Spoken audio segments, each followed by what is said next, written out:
Pilihan smartphone gimbal itu banyak banget, dari yang murah sampai yang mahal banget. Jadi bingung buat nentuin mana sih yang paling worth it. Tapi DJI Osmo Mobile 7 Pro muncul nih dengan modul tambahan yang bisa tracking objek tanpa harus memakai aplikasi dari DJI-nya langsung. Bukan cuma itu, karena fiturnya ada banyak lagi yang mana akan gue bahas di video ini. Jadi tonton videonya sampai habis.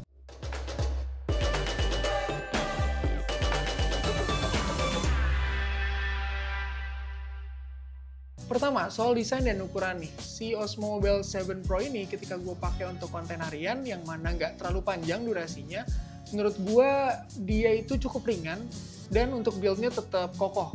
Dan menurut gue karena dia ringan dan bisa dilipat juga untuk dibawa kemana-mana kayak ngonten atau traveling, itu dia cukup praktis karena bisa muat di dalam tas lo. Selain itu, untuk lemnya juga dia udah magnetik, jadi bisa makin memaksimalkan si keringkesan dari si Osmo Mobile 7 Pro ini. Tinggal lu copot, terus lu masukin, ada pouch-nya juga yang tersedia, dan bisa dimasukin ke dalam tas. Buat lu yang butuh gimbal buat ngonten pakai smartphone dengan mendapatkan hasil video yang stabil, lu bisa beli DJI Osmo Mobile 7 atau Osmo Mobile 7 Pro di situs wia.id, atau bahkan langsung datang ke store-nya Wia karena banyak promo menarik. Dan yang bikin makin praktis lagi adalah tripodnya, karena untuk di Osmo Mobile 7 Pro ini dia udah built-in, jadi tripodnya udah nyatu sama handle-nya. Beda sama generasi sebelumnya, si Osmo Mobile 6 dia masih tambahan, jadi harus dipasang dulu baru bisa ada tripod. Selain itu, karena dia juga udah ada selfie stick yang menyatu dengan si handle-nya, jadi lebih memudahkan lu buat bikin konten yang high angle atau low angle. Buat lu yang lagi nyari drone, kita pernah bikin videonya nih, antara DJI Flip sama DJI Mini 3. Kalau penasaran, lu bisa klik link kanan di atas atau link deskripsi di bawah. Jadi menurut gue dengan segala kepraktisan yang diberikan si Osmo Mobile 7 ini, 7 Pro ini, itu bisa lebih memudahkan workflow lu untuk membuat konten ya, karena dari tripodnya udah menyatu, selfie sticknya juga udah nyatu di situ juga. Terus klaimnya bisa dicopot pasang, dilipat, dan disimpan juga gampang. Jadinya ini lebih mempercepat kerjaan lu dalam mengambil konten.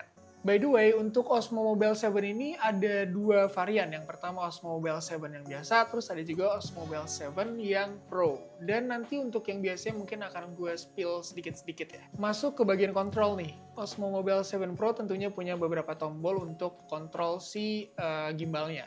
Yang pertama, lu bakal nemuin joystick buat ngatur posisi gimbal. Ada tombol record juga, terus tombol untuk switch kamera depan belakang, tombol fisik untuk atur zoom, dan tombol mode buat ubah mode gimbal. Nah, ini nih yang sedikit membedakan antara Osmo Mobile 7 Pro dengan yang 7 biasa. Karena di 7 Pro dia ada tombol di sebelah kirinya, itu buat ngatur zoom in dan zoom out, dan juga dia bisa ngatur fokusnya. Sedangkan untuk di 7 biasa itu belum ada. Jadi buat lo yang mau ngambil footage cinematic, si Osmo Mobile 7 Pro ini lumayan cocok. Karena apa? Karena si joysticknya ini cukup responsif dan nggak ada delay juga. Jadi buat ngambil gerakan yang cukup cepat, dia presisi. Kita masuk ke gimbal and stabilization. Osmo Mobile 7 Pro dia punya beberapa mode perekaman nih. Yang pertama ada follow mode. Yang kedua ada tilt lock.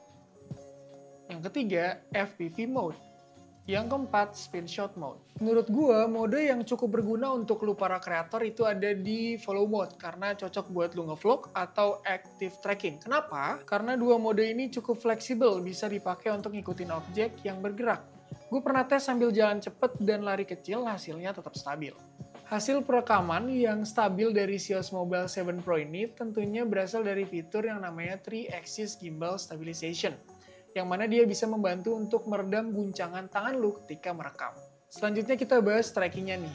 Untuk si Osmo Mobile 7 Pro, karena dia udah punya modul tambahan atau multifunction modul yang mereka buat, ini bisa membantu lu untuk ngerekam video dengan tracking tanpa menggunakan aplikasi dari DJI Mimo.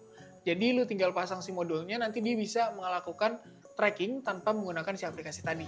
Selain itu, untuk active track-nya, menurut gue ketika dia kehalangan, terus objek yang di tracking muncul lagi, itu recover-nya cukup cepat. Jadi menurut gue untuk ngikutin si objek ini lumayan bandel si Osmo Mobile 7 Pro ini nih. Selanjutnya ada juga fitur yang mana menurut gue ini bisa bikin lu semakin mudah dalam mengambil video, karena dia bisa ngaktifin si active track-nya cuman pakai palm gesture doang.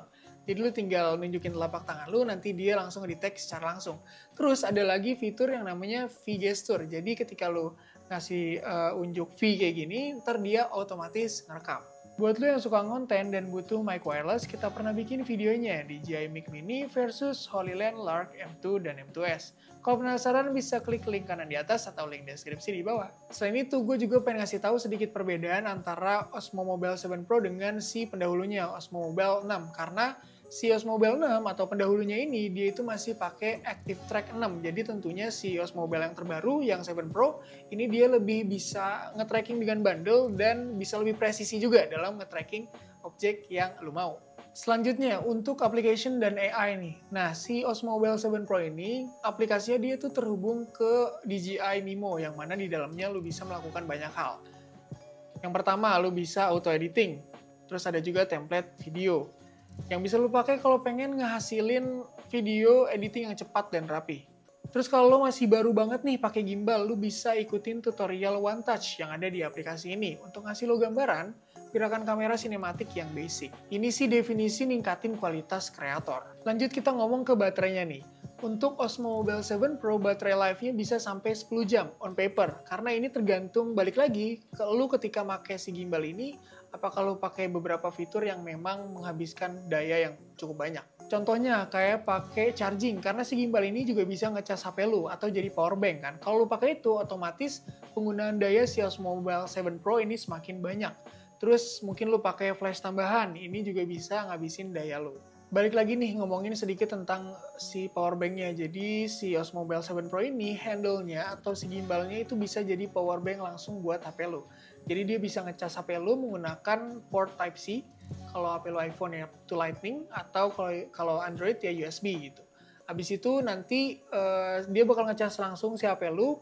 Dan untuk pemakaiannya dia bisa ngecas untuk beberapa jam. Jadi tetap bisa nge-record dengan tambahan waktu yang lebih panjang lagi. Nah, terus keuntungannya apa dengan adanya si powerbank ini? Tentunya dengan adanya powerbank ini, lu bisa ngonten di luar dengan jangka waktu yang lebih panjang lagi, apalagi kalau ngonten outdoor nih.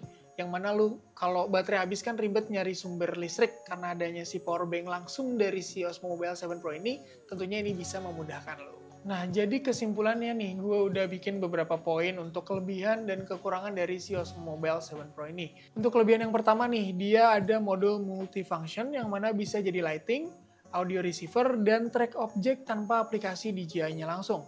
Terus ada juga quick setup dengan sistem magnetik dan tripod built-in, lu nggak perlu ribet buat nyiapin alat tambahan.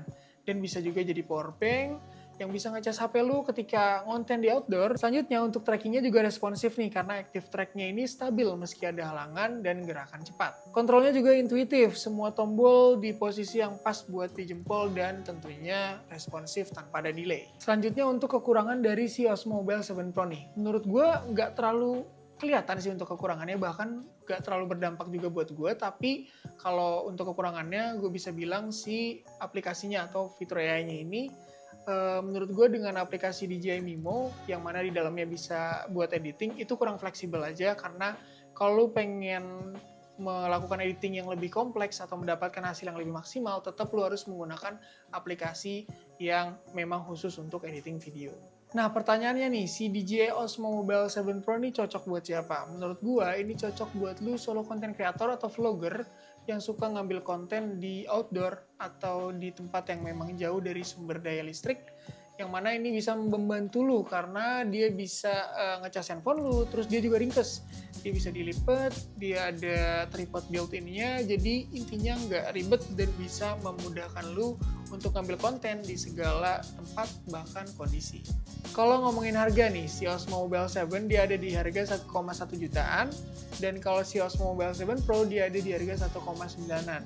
Dan ini berkaca dari website ouya.id.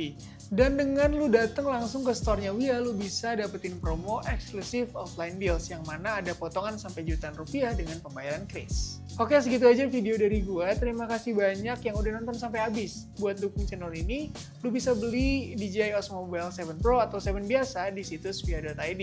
Atau lu bisa datang langsung ke store-nya karena ada promo yang menarik. Gua Mizan, peace out.